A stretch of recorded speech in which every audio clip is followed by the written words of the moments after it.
주보맨 앞장에 제네바 교리문답 19문 20문입니다. 제가 먼저 읽습니다.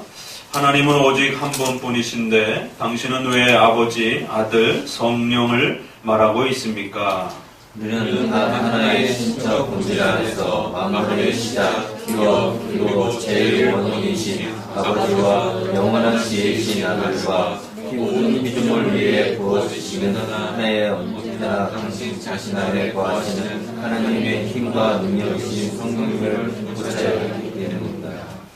당신은 우리가 유일하신 한 분 하나님 그 자체에서 세 위격을 명확히 구분할 때 그것이 전혀 부적절하지 않으며 그렇게 함에도 불구하고 하나님께서는 분리되지 않으신다고 이해하고 있습니까? 그렇습니다. 본격적으로 사도신경에서 소개하는 전능하사 천지를 만드신 하나님 아버지를 믿사오며 바로 이 첫 소절에 대한 설명을 이제 시작해 나갑니다. 우리는 사도신경에 있어서 가장 먼저 또 이해하고 배우게 되는 것은 바로 하나님 어떤 분이신가에 대한 고백입니다. 하나님은 오직 한 분뿐이신데 당신은 왜 아버지, 아들, 성령 하나님을 말하고 있습니까? 사도신조에 보게 되면 하나님 아버지를 믿사오며 그 외아들 우리 주 예수 그리스도와 이렇게 되어 있고 그 다음에 성령 하나님을 믿사오며 이렇게 성부, 성자, 성령 하나님을 표현하고 있습니다. 교회는 하나님을 소개할 때 한 분 하나님이라고 소개를 합니다. 그런데 왜 사도신조에서는 성부, 성자, 성령 하나님을 또 이렇게 셋으로 구별해서 말하고 있습니까? 하나님은 한 분이면서 동시에 삼위, 우리가 세 분이라고 이렇게 표현할 수 있지만 존칭어를 표현해서 그러나 한 분하고 또 세 분 하게 되면 헷갈리기 때문에 우리 교회 역사에 있어서는 하나님은 한 분이십니다 라고 할 때 한 분이라는 표현과 또 하나님은 세 분이라고 하면 똑같은 오해가 표현상에 있기 때문에 세 위라고 이렇게 표현을 했습니다. 세 명 그러면은 좀 낮춰서 부르는 표현이 되다 보니까 높임말로 우리 한문 표현에 있어서도 세 위 이렇게 표현을 했습니다. 위라고 하는 것은 지금은 잘 안 쓰지만 이것은 한문에 있어서 인격을 표현하는 또 그런 아주 중요한 표현입니다. 중국 사람들은 오히려 위라고 하면 우리가 분할 때는 한국말로 이렇게 순수하게 표현하지만 명, 위 이런 부분들을 즐겨 씁니다. 우리가 한문의 문화권을 가지고 있어서 앞에 하나님은 한 분 하게 되면 좀 더 순수한 우리말 표현으로서 존칭어로 하나님은 한 분이십니다 이렇게 표현하는 것이고 그럼에도 성부, 성자, 성령 삼위가 계십니다 라고 할 때 위 하면 좀 더 한문의 표현을 따라서 표현한 것입니다. 그래서 기독교는 삼위일체 하나님을 믿습니다. 그래서 반드시 하나님은 한 분이십니다 라고 고백하면서 동시에 그 하나님 한 분은 성부, 성자, 성령 하나님이시라고 하는 또 세 위격으로 구별되어 계신 또 그런 하나님이십니다. 그래서 하나님은 한 분이시면서도 동시에 또 삼위로 계시는 또 그러한 참으로 신비로운 존재라는 것을 성경은 우리에게 가르치고 있다는 것입니다. 성부, 성자, 성령 분명히 구별된 세 위격의 세 신이니까 우리가 신격이라고도 표현을 하는 것입니다. 존칭을 표현해서 위격이라고도 표현하지만 신이기 때문에 신격이라고도 표현하는 것입니다.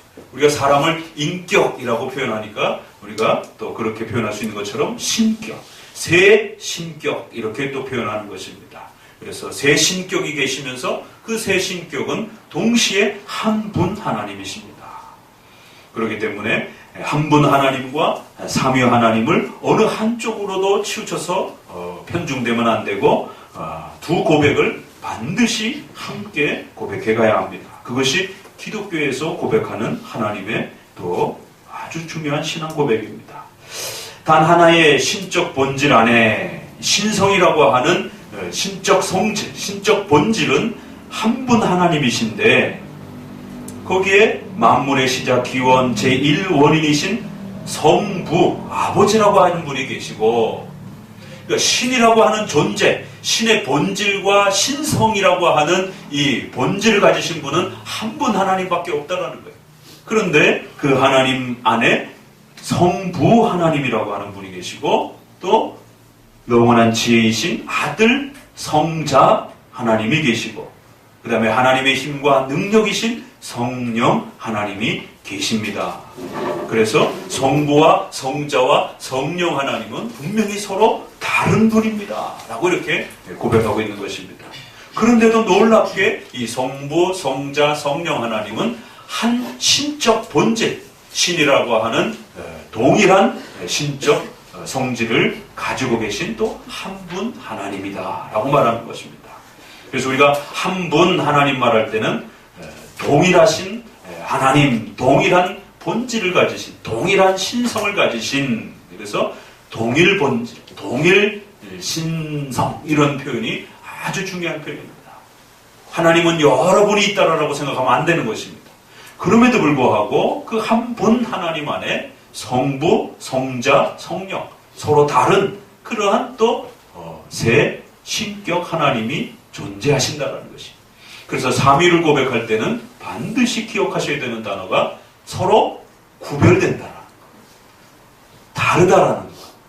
두 번째, 그럼에도 불구하고 삼위 하나님은 성부가 제일 높고 그 다음에 성자, 성령 이런 순서와 계급이 있는 것이 아니라 삼위 하나님 모두 하나님으로서 동등한 신격을 가지고 계시다. 그래서 두 번째 단어는 동등. 그럼에도 불구하고 예수님이 성부 하나님이 나보다 높으시다. 성부 하나님은 제1원인이시며 시작과 기원에 있어서 그 모든 영광을 성부 하나님이 받으신다라는 것입니다. 그래서 우리가 신성과 신격, 신성과 신적 본질과 관련해서는 시작이 있다 이렇게 말하면 큰일 납니다. 그러나 삼위와 관련해서는 분명히 성부가 성자와 성령 하나님의 시작과 기원을 가지고 계십니다. 그래서 성부가 성자를 낳으시고 성부가 성령을 보내시고 라고 표현하고 있는 것입니다. 그래서 시작과 기원이 있다라고 말합니다. 성자 예수님은 아버지로부터 태어나시고 성령 하나님은 아버지로부터 보냄을 받는 그런 분이다. 그래서 순서가 있다는 것입니다. 계급적 차이가 있는 것은 아니지만 성부와 성자와 성령 하나님은 서로 질서적인 그러한 순서와 차이가 그렇게 서로 존재하시는 또 그런 분이십니다. 그래서 세 번째 단어는 질서적 차이는 우리가 또 이해하고 존중합니다. 계급적 차등적 차이는 아니지만 순서와 질서적인 차이로서 성경은 얼마든지 성부 하나님이 높으시다, 성부 하나님이 먼저 계시다라고 이라는 표현을 쓰고 있고, 성자 예수님은 성부로부터 태어나셨다. 태어났다라고 하니까 부모 자식 개념을 생각하셔서 부모가 더 높은 존재고 아들은 낮은 존재라고 생각하시면 안 되는 것입니다. 그러나 성부와 성자 하나님이 그렇게 알 수 없는 신비로운 방법으로 성부로부터 성자 하나님이 태어나셨다라고 성경은 가르치고 있는 것입니다. 그런 질서는 존재한다는 것입니다. 높고 낮음은 아니지만 성부에게서 성자가 그렇게 태어나시고 또 성령 하나님이 나오시는 그러한 차이점은 또 순서는 가지고 계신다라는 거예요. 삼위 하나님을 고백할 때는 꼭 세 가지를 기억하셔야 됩니다. 세 신격, 위격은 서로 다른 분이다라는 거. 구별을 하셔야 된다라는 거. 두 번째, 다르다라고 말하면 자칫 잘못하면 누가 더 높으냐 이런 오해가 있을 수 있으니까 반드시 동등한 하나님이십니다. 세 번째, 동등함에도 불구하고 순서에 있어서 질서적인 차이는 또 존재하십니다. 삼위를 고백할 때는 이런 표현을 잘 조심하셔야 되고, 한 하나님이라고 했을 때는 동일한 신적 본질을 가지신 유일하신 한 분 하나님이라고 하는 동일이라고 하는 표현을 꼭 기억하셔야 됩니다. 당신은 우리가 유일하신 한 분 하나님, 그 신성 안에 세 위격을 이렇게 우리가 구별하는 것이 부적절한 것이 아니고 옳은 것입니까? 예, 맞습니다. 이렇게 구별하지만 성부, 성자, 성령 하나님은 서로 쪼개져서 이렇게 각각 따로 존재하는 것이 아니라 성부, 성자, 성령 하나님은 구별은 되지만 분리되지 않고 항상 함께 역사하시고 일하시고 행하시는 것입니다. 구약에도 삼위 하나님이 함께 일하시는 것이고 신약에도 삼위 하나님이 함께 하시는 것이고 오늘날도 삼위 하나님이 함께 하시는 것입니다. 오늘 우리가 마가복음 본문에서 이제 성령의 세례라고 하는 특별히 이 신비로운 또 이러한 성령 하나님의 초자연적인 기적과 또 이러한 역사들을 배워가게 될 것입니다. 바로 이 부분에 있어서 삼위 하나님을 잘못 이해하다 보니까 구약은 성부 하나님 시대, 신약은 예수님 시대, 오늘날은 이제 성령의 초자연적인 기적을 체험하는 시대다라고 하면서 주로 오순절파와 순복음 계열의 이러한 교회들이 마치 성령의 체험과 신비 체험을 경험하는 것이 기독교의 본질인 것처럼 강조할 때에 이런 식으로 이걸 양태론이라고 말합니다. 삼위 하나님을 말하지 않고 하나님의 모양만, 구약에서는 아버지처럼 신약에서는 성자처럼 오늘날에는 성령의 모습처럼 그렇게 모양만 바꾸어가면서 하나님의 역사하시는 그러한 방법이 달라진 것처럼 이것은 초대교회 때 또 2000년 동안 이단적인 삼위일체로 정죄받아왔던 아주 조심해야 될 그런 삼위일체이신 것입니다. 삼위일체 내용인 겁니다.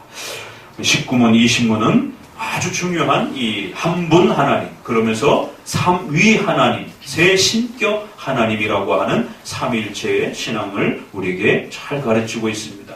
그렇기 때문에 우리 기독교인들은 예수님만 믿어서는 안 되는 것입니다.